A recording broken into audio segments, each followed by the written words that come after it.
अब उसके बाद मिर्ज़ा जी कहते हैं नोट, अल्लाह जल्ला जलालहू के प्यारे महबूब और हमारे इंतहाई शफ़ीक आका इमाम आज़म इमाम कायनात सैयदुल अव्वलीन वल आखिरीन इमामुल अंबिया वल मुरसलीन शफ़ीउल मुज़न्निबीन रहमतुल आलमीन सैयदुना मोहम्मद रसूलुल्लाह सल्लल्लाहु अलैहि वसल्लम की तमाम सही अहादीस के नंबर्स उलमा हरमैन और बैरूत की जारी शुदा इंटरनेशनल नंबरिंग के मुताबिक हैं। अच्छा, मैं आपको एक बात बताऊँ, देखें, मैंने पहले भी तवज्जो दिलाई थी, ये मिर्ज़ा जी जो कहते हैं ना इंटरनेशनल नंबरिंग, इस धोखे में नहीं आना चाहिए। समझे ज़रा बात, इसकी कोई हैसियत नहीं है।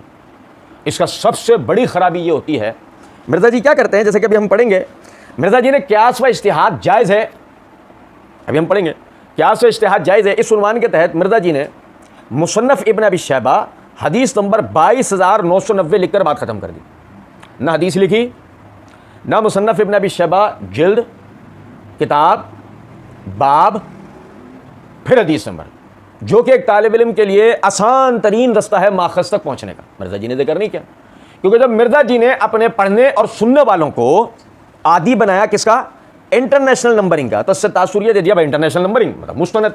इंटरनेशनल नंबरिंग का मतलब हमने समझ लिया पहले नंबर पे मुस्तनद होना, जबकि इंटरनेशनल नंबरिंग का कतई मतलब मुस्तनद होना नहीं होता। सिर्फ ये होता है कि ये किताब दुनिया में जहां कहीं छपी होगी तो जो हदीस का नंबर या हिकायत का नंबर दिया जा रहा है वो इस नंबर से मिल जाएगी। उसका सही और ज़ईफ होना ये एक दीगर बात, ये समझ रहे हैं मेरी बात। अच्छा, फिर इसके बाद भी इंटरनेशनल नंबरिंग की कोई हैसियत नहीं है, क्योंकि उसकी सबसे बड़ी वजह यह है बैनुल अक़वामी तौर पे इंटरनेशनली बहुत सारे किताबों की कंपनीज़ हैं, वो बहुत सारी मशहूर जो किताबें हैं उनको शाया करते हैं, कुछ फ़ॉन्ट्स को बढ़ा देते हैं, कुछ यानी कि बड़ा कर देते हैं, कुछ फ़ॉन्ट को कम रखते हैं, छोटे साइज़ का रखते हैं, कुछ किताब को तहकीक व तखरीज के साथ शाया करते हैं, कुछ किताब को तालीक व शरह के साथ शाया कर देते हैं। यूँ बाज़ मरतबा बग़ैर तालीक व शरह के, बग़ैर तहकीक व तखरीज के जो किताब का हजम है वो कम होता है, और जो तहकीक व तखरीज वाली किताब है उसका हजम ज़्यादा होता है। तो उसमें जब हवाला दिया जाता है जिल्द सफ़ा नंबर का, बाज़ दफ़ा हदीस नंबर तक का भी फ़र्क आ जाता है, और वो इंटरनेशनल यानी कि किताब होती है। इंटरनेशनली जो एक क्वालिटी है, जो मेयार है, उसके मुताबिक होती है। असल बात को समझें, असल बात वही है, ये इंशाल्लाह बड़ा आप भाइयों को काम आएगी। सही मुस्लिम के मुकदमे में अब्दुल्लाह बिन मुबारक रहमतुल्लाह अलैह वो उनसे यानी कि वो रिवायत बयान करते हैं इब्न अब्बास रज़ी अल्लाह तआला अन्हु के हवाले से कि हम यानी कि हदीस की सनद नहीं पूछते थे, हम हदीस की सनद नहीं पूछते थे, यहाँ तक कि फितना बरपा हुआ, और जब फितने का वकू हुआ तब हम हदीस बयान करने वाले से पूछते थे सल्लु लना रिजालकुम, अपनी रावी बताओ, अपनी सनद बताओ। अगर वो अहले सुन्नत होते थे हम रिवायत ले लिया करते थे, अगर वो अहले बिदअत होते थे हम रिवायत छोड़ दिया करते। अभी समझे ज़रा इस बात, ये इब्तिदा हुई, तरीका क्या पता लगा। असल में मुसलमान जो कि उसका इस मुसलमान होना, मुत्तकी होना, सच्चा होना मारूफ हो, उसकी गवाही अल्लाह और उसके रसूल ने कायम की है। तो इब्तिदा में वो मुसलमान जो कि सहाबी कहलाता था, जब वो कोई गवाही देता था उसकी गवाही अल्लाह की बारगाह अल्लाह और उसके रसूल कबूल करना ले, तो ज़ाहिर मुसलमान क्यों नहीं कबूल करेंगे। अस्सहाबतु कुल्लुहुम उदूल, साहबा सब आदिल थे, उन्होंने रिवायत बयान की, सब ने कबूल की। ताबईन का दौरा, साहबा जिंदा थे, वो रिवायत बयान करते थे, साहबा मौजूद थे, उसकी तस्दीक करना ले, जब भी सनद की कोई बहस नहीं होती थी। यहाँ तक कि जब फितना बरपा हुआ, यानी फितना बरपा होने से मुराद ये कि उस्मान रज़ी अल्लाह तआला अन्हु की शहादत हुई और बाज़ गैर मुस्लिम भेस बदल बदल के इस मुसलमानों में दाखिल हुए और कुछ अफवाहें मशहूर कर दी सियासी एतबार से। बाज़ हज़रात ने यानी कि बनु उमय्या के लिए, बाज़ ने बनु हाशिम के लिए, बाज़ ने फ़लाँ के लिए, बाज़ ने फ़लाँ के लिए। तो जब इस तरह का मामला हुआ तो सहाबा किराम रिज़वानुल्लाह अलैहिम अजमईन ने सनद पूछना शुरू की, तो पता लगा कि असल में हदीस का हवाला उसकी सनद होती है, और उसके रावी बयान करने वाले सिका आदिल, आदिल में अहले सुन्नत होना आ जाता है, यानी कि अहले सुन्नत होना बिदअती होना नहीं होता, उसकी अदालत साबित होती है। तो सिका व आदिल रावी हो, उसकी वो खुद हवाला है, समझ रहे हैं। फिर वक्त आगे गुजरा, वक्त आगे गुजरने के बाद सनदें खरी हो गई, सनदें वाज़े हो गई, बाज़ लोग सनदों को समझ गए, ठीक है। जैसे मिसाल के तौर पे समझिएगा ज़रा बात को, मालिक अन नाफे अन इब्न उमर अन नबी सल्लल्लाहु अलैहि वसल्लम, ये सनद निखर के सामने आ गई कि ये सिलसिलतु ज़हाब है, सोने की जंजीर है। इमाम मालिक से लेकर अब्दुल्लाह बिन उमर रज़ी अल्लाह तआला अन्हु तक सब सिका आदिल व ज़ाबित हैं, नहीं समझे। अब इस तरह हर यानी सहाबी के शागिर्दों में सनद मारूफ हो गई और ये तक पता हो गया कि इस सनद से ये मतन ये हजरात बयान करते थे। लोग इतने इल्म दीन के अंदर माहिर व फाइक हुआ करते थे, तो यही वजह है उनको कतई इस बात की परवाह नहीं होती थी कि ये रिवायत सही बुखारी में है, ये रिवायत सही मुस्लिम में है, ये रिवायत मुसन्नफ इब्न अबी शैबा में है या मुसन्नफ अब्दुर रज़ाक में।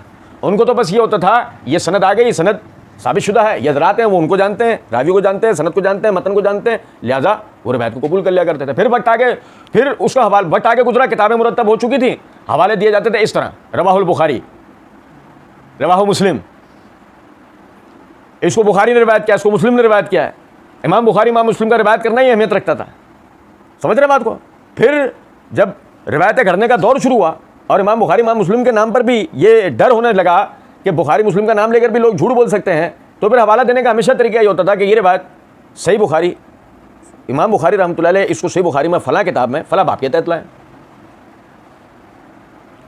और समझें ज़रा इस बात को, दुनिया में इससे ज़्यादा आसान हदीस की यानी कि तलाश का कोई और तरीका नहीं है। इंटरनेशनल नंबरिंग का ढोंग बिल्कुल बेकार है।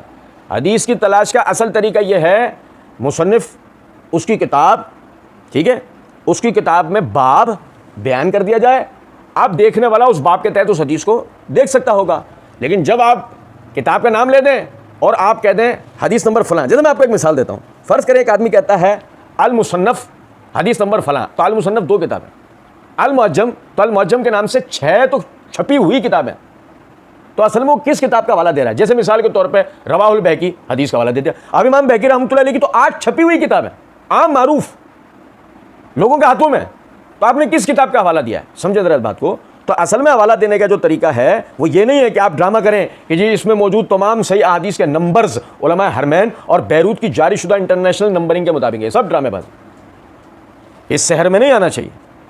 फिर मिर्जा जी कहते हैं और इस तहरीर में सिर्फ वही अहादीस शामिल हैं जिनके सही होने पर बर्रे सगीर पाक व हिंद में अहले सुन्नत का दावा करने वाले तीनों मसालिक बरेलवी, नंबर 1 बरेलवी, नंबर 2 देवबंदी और नंबर 3 सल्फी ब्रैकेट में अहले हदीस बिल्कुल इत्तेफाक करते। अब हम मिर्जा जी के सामने बैठे होते तो हम कहते मिर्जा जी ये नंबर 1, 2, 3 की तकसीम ये कैसे की है। अहले सुन्नत का दावा करने वाले तीनों मसालिक में जो आपने number 1 Barelvi, number 2 Deobandi, number 3 सल्फी bracket में अहले हदीस बिल्कुल इत्तेफाक, ये 3 पे अहले हदीस को रखा है, 2 पे देवबंदी, नंबर 1 पे बरेलवी को रखा, बिल्कुल सही, ज़बरदस्त, बिल्कुल सही है तरतीब, दलील अपने तौर पे है। बड़ा है वार्ड बांट रहा तू, पहले पे फलां, दूसरे पे फलां, तीसरे पे फलां। चल, अहले सुन्नत का दावा करने वाले से मुराद ये है कि तीनों ही दावा करते हैं, तीनों का अहले सुन्नत होना साबित नहीं है, वरना मिर्जा जी एक का नाम अहले सुन्नत बयान करता है। जिसको मिर्जा जी अहले सुन्नत समझते हैं उसका नाम जिक्र करते हैं। मिर्जा जी की नज़र में तीनों अहले सुन्नत नहीं है। मिर्जा जी की नज़र में अहले सुन्नत कौन होगा? www.ahlesunnatpak.pk यानी मिर्जा जी की वेबसाइट, लेकिन हम मुस्लिम, फ़िरका वराना नामों से पाक। इसका मतलब मिर्जा जी अहले सुन्नत खुद को कहलाना, या मसला 157 पार्ट बने हम अली के शिया हैं पॉलिटिकली। तो मिर्जा जी असल में क्या है? शिया। और या उस तरह इनके बड़ों ने हमारे बड़ों को राफ़ज़ी कह रखा है, तो ये तो एक सर्टिफिकेट है। इसका मतलब मिर्जा जी अपना राफ़ज़ी होना भी बाज़ जगह मान लेते हैं कि इसमें कोई मसला नहीं, ठीक। अच्छा फिर जो मिर्जा जी ने कहा कि ये जो हमने रिवायतें दर्ज की हैं इसके ऊपर तीनों मसालिक बरेलवी, देवबंदी, अहले हदीस बिल्कुल इत्तेफाक करते हैं। ये इत्तेफाक किधर दिक्कत है कि इसमें मौजूद रिवायत पर, क्योंकि पढ़ने वाले को क्या तासुर हुआ, भाई तीनों इस पर इत्तेफाक करते हैं, तीनों इस पर इत्तेफाक। पहले तो इंटरनेशनल नंबरिंग का शहर हो गया, अब तीनों मसालिक का इत्तेफाक का सब, ये तो इसमें जो रिवायत है ना इस पर सब इत्तेफाक करते हैं। आपको पूछो मिर्जा जी छोड़ो तो इंटरनेशनल नंबरिंग की तो तुम्हारी औकात बता दी हमने, अब ये बताओ ये तीनों इत्तेफाक करते हैं, ये इत्तेफाक कहाँ जिक्र हुआ है कि इसमें मौजूद रिवायतों पर तीनों इत्तेफाक करते हैं? बहस का हमारे नुक्ता नहीं है, किसी सहूलतकार को परेशानी हुई तो हम उसकी परेशानी ऐसी दूर करेंगे कि वो सारी उम्र याद रखेगा, लेकिन सरदस्त सिर्फ इशारा दे रहे हैं कि ये जो है, ये जो इसमें मौजूद जो रिवायतें हैं उस पर सारे तीनों मसालिक का इत्तेफाक है। ये इत्तेफाक कहाँ जिक्र है? ऐसी तरह नाम ही बता दो किताब का। हाँ, बस एक आखिरी बात बता के बात खत्म कर रहा हूँ। एक तरफ तो ये था ना मिर्जा जी का, एक तरफ ये चेहरा था, अब एक मिर्जा जी का दूसरा चेहरा भी ज़रा मुलाहिजा करें। मिर्जा जी मसला 23 public question and answer session and meeting of Sunday with engineer Mohammad Ali Mirza 26 दिसंबर 2021 वाले अपने उसमें वीडियो में मिर्जा जी ने ये बात कही है कि ये एक प्रोग्राम था मिर्जा जी का, वो कर लिया था उन्होंने बिलाल कुतुब के साथ। फिर वो उसके बाद कुछ हुआ था तो वो मिर्ज़ा जी बताया, हमने इसका जवाब दिया था बार। कहता है मुझे हसन भाई ने बताया, उनके भी किसी दोस्त ने उनको बताया कि तुहाडे इंजीनियर साहब का जिक्र होया है प्रोग्राम विच, तो मुझे पहले ही पता था कोई अच्छे अल्फाज में नहीं हुआ होगा, हम तो तैयारी होते हैं इसके लिए, कोई बड़ी बात नहीं है, हम तो पक्के बेगैरत। नहीं समझे कुछ बात।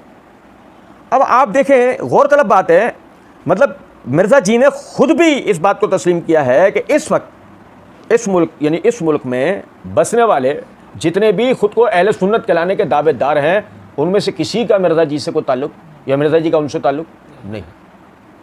ये मिर्ज़ा जी ने खुद भी तस्लीम किया है। अच्छा, इसी तरीके से आप देखें, मिर्ज़ा जी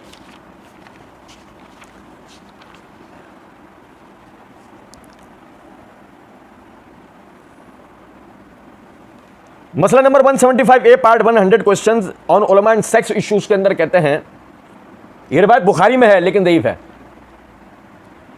ये रिवायत बुखारी में है, क्या रिवायत है अभी हमें उससे बहस नहीं, वो तो इंशाल्लाह हम इसका जवाब देंगे, इस वीडियो को हम मिर्ज़ा जी को बताएंगे वो दईफ थी या नहीं, लेकिन बहरहाल ये रिवायत बुखारी में है लेकिन दईफ है। आप देखें, समझे ज़रा बात को, बरेलवी देवबंदी अहले हदीस उलमा में से, जो हला में से नहीं, उलमा में से वो कौन सा आदमी है जब बुखारी की हदीस को ज़ईफ मानता?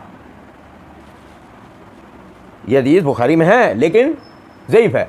अब बरेलवी देवबंदी अहले हदीस में से कौन सा आदमी है कि जो बुखारी के अंदर मौजूद हदीस को ज़ईफ मानता है?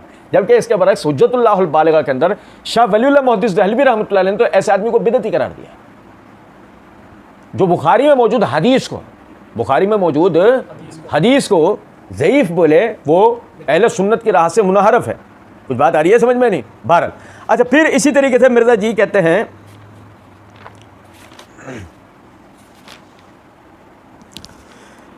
सुन्नी और शिया की नमाज के तरीके में कोई फ़र्क नहीं है सिवाय हनफी भाइयों के तरीके के 23 मार्च 2016 की अपलोडेड अपनी वीडियो में। बाकी तो सारे ही मुनकरीन हदीस हैं, तकरीबन सारे मकाते फ़िक्र के लोग, अक्सर ये लोग मुनकरीन हदीस हो चुके हैं, अपने मतलब की हदीसें मानते हैं।